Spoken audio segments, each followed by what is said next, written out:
Okay. This morning, there was a major incident in Fort Worth, Texas. And over the course of the 11 and a half years that I've been driving a commercial truck, I have seen more and more incidents like this, where a car and a semi get involved in a fender bender, and then suddenly it escalates to a multi-car pileup in winter conditions. And this was completely preventable. So on this episode of Truckin' It, we're going to talk about that right now. By the way, here's what I'm going to talk about. Number one, who dropped the ball? Number two, what needs to be done to prevent this in the future? And number three is that we also need to talk about the families and the victims who were involved. There is loss of life mentioned in this episode. So if you're squeamish, I will say you should not watch this episode and should instead go to some of my other episodes involving things like rodeo photography and life on the road. So, for the rest of y'all, please hit that. Please remember that 93.7% of my viewers right now are not subscribed to my channel, and that I would really appreciate it if you would hit that subscribe button. That is down below. So, let's get started with this episode, and let's talk about this.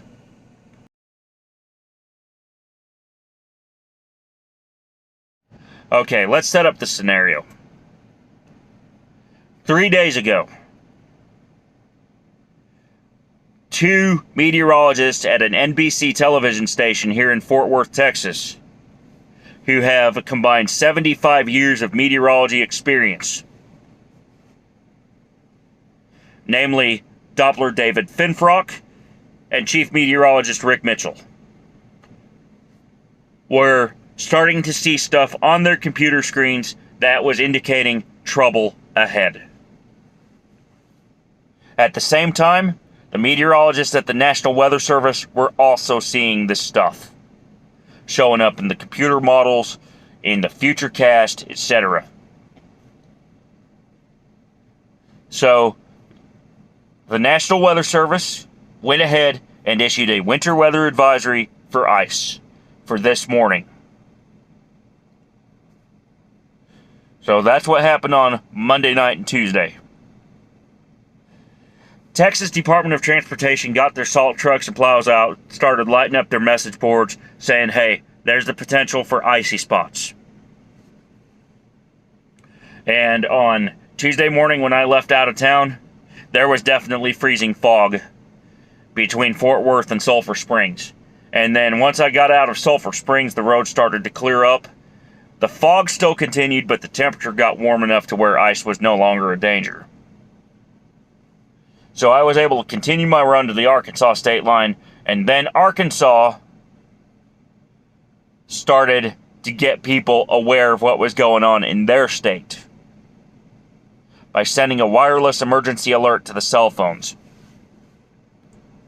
saying, hey, we're under an ice storm warning, you need to get off the roads immediately.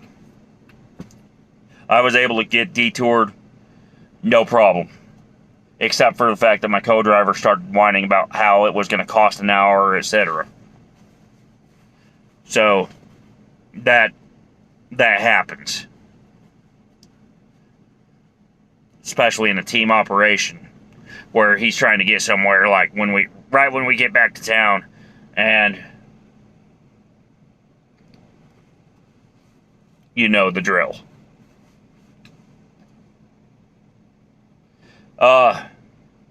So, while I was rerouting, the storm started hitting. And in Louisiana and in Mississippi and as well as Arkansas, there was plenty of fog to go around. And in Texas, that fog was getting really severe on Tuesday night into Wednesday morning. And that left residual moisture on the pavement. Then some precip happened Wednesday night.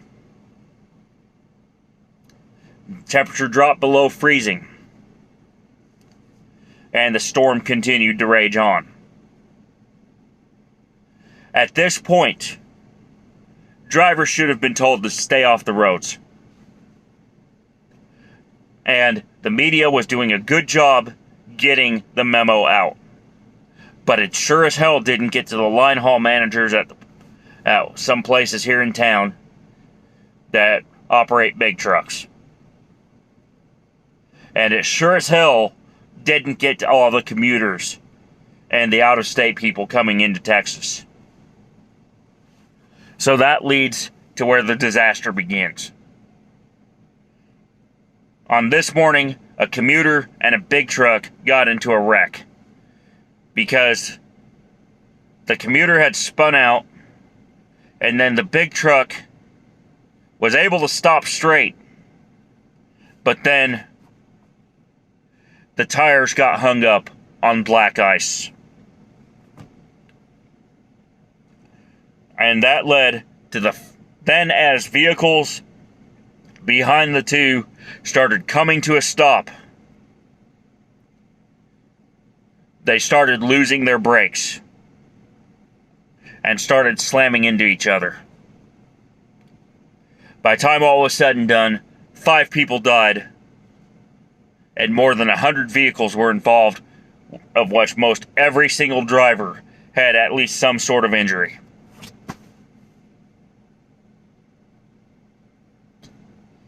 And this should have not happened. So I'm going to apply the Swiss cheese model here. 3 days before, we had the info from the National Weather Service and the local media that was telling you, stay off the roads this morning. A winter weather advisory goes into effect. 2 days before the storm, TXDOT begins treating its stretch of roads. North Texas Tollway Authority does a little bit of pre-treatment on their toll lanes. Unfortunately, that pre-treatment failed right as the storm was starting because the precip was too heavy to handle the pre-treatment. And the pre-treatment just could not work in those conditions. At this point, NTTA should have closed the roads, but they didn't. Trucks should have been in truck stops, but they were out on the roads.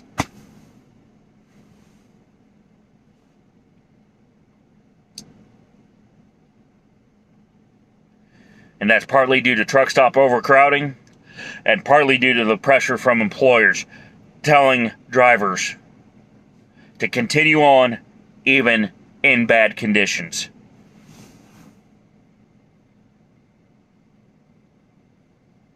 And it continues.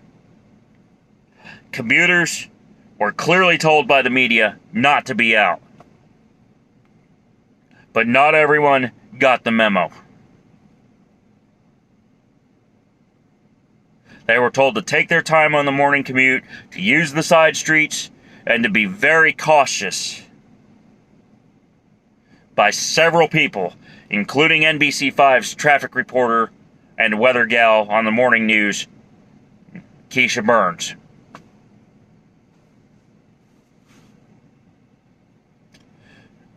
So the media did its job.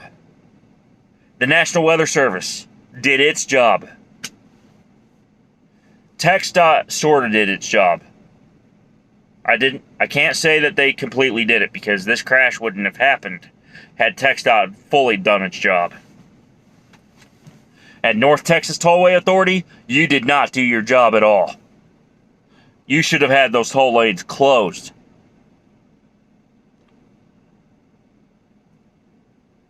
for anyone other than your own plows and salt shakers.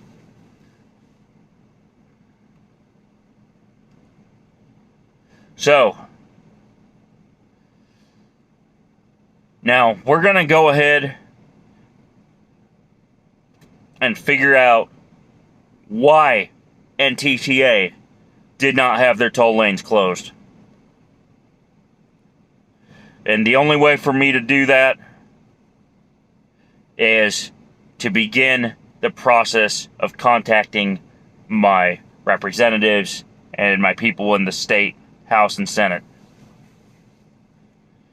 And they'll have to do a formal investigation into this, along with Texas Department of Transportation and the Federal Motor Carrier Safety Administration, who is likely going to blame the driver.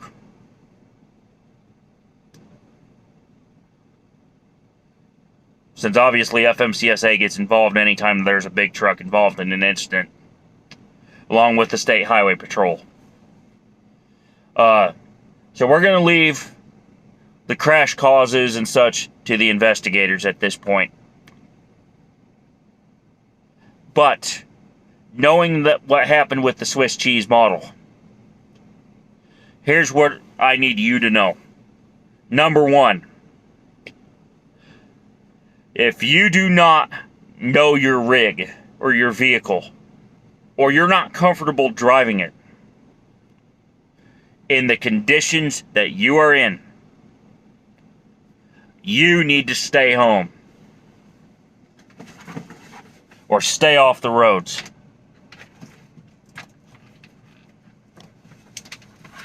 Overconfidence is a killer, as evidenced by the crash this morning.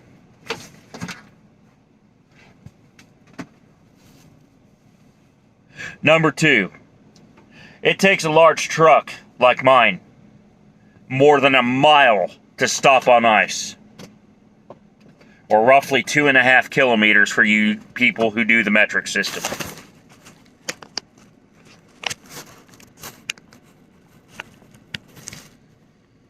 On snow and on rain, it takes over 2,500 feet to stop. And that's if the brakes work at all. And on dry pavement, it takes at least 3 football fields, or roughly 1,000 feet, for a large commercial truck to stop in an emergency. And that's from 60 miles per hour. So, if you are in a car on icy conditions and you see a big truck trying to stop, you need to keep your distance from it.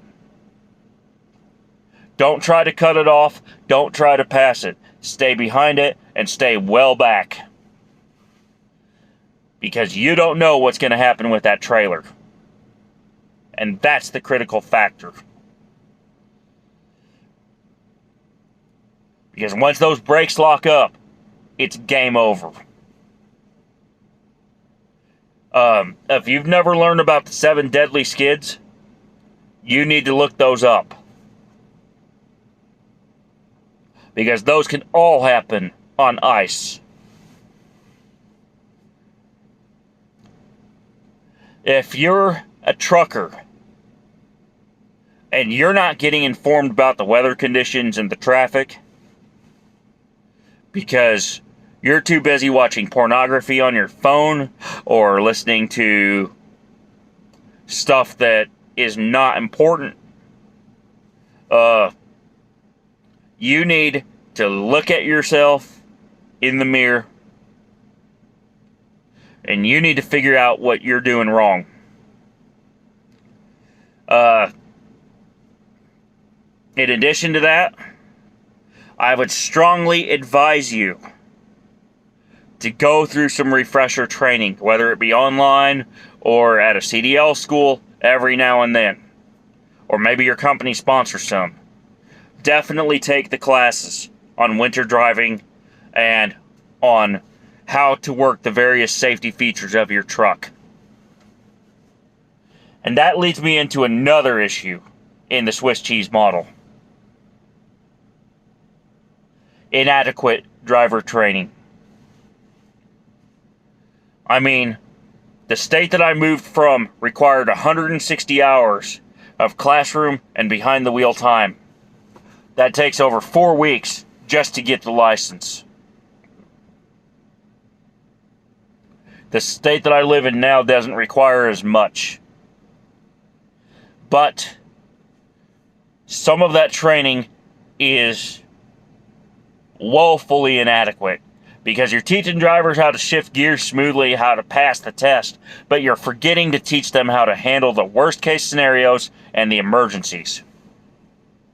Like the sudden patch of black ice on the pavement, or the steer tire blowout, or the sudden failure of the brake system.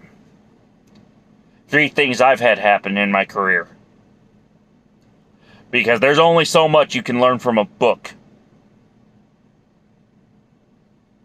So these training schools need to seriously consider investing in simulator training, in addition to training the drivers who's behind the wheels of actual big rigs, and in addition to the classroom component. I'm a strong advocate for putting drivers in situations where they're uncomfortable as part of their training process. So that way they learn from their mistakes before they get behind the wheel.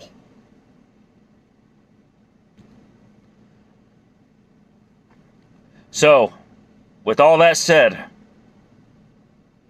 my prayers go out to the families of all those involved in this morning's incident. And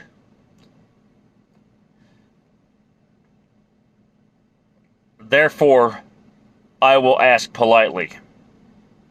Now, I don't have any photos or videos to use for this. What I will do instead is provide a link down in the description below to the story, as well as to the response I'm seeing from some congressmen and from some other people. And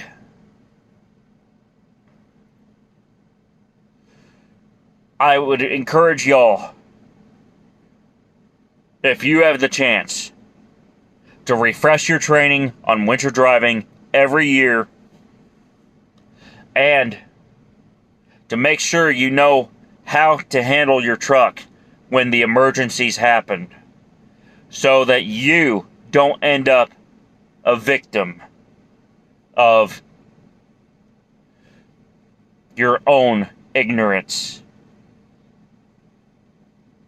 and that you would just stay safe out there on the roads. Until next time, let's make your best trip your next trip. Keep learning, keep thinking, keep on trucking, and please, when winter weather strikes, find a safe place to park and stay there till the storm passes. Bye for now.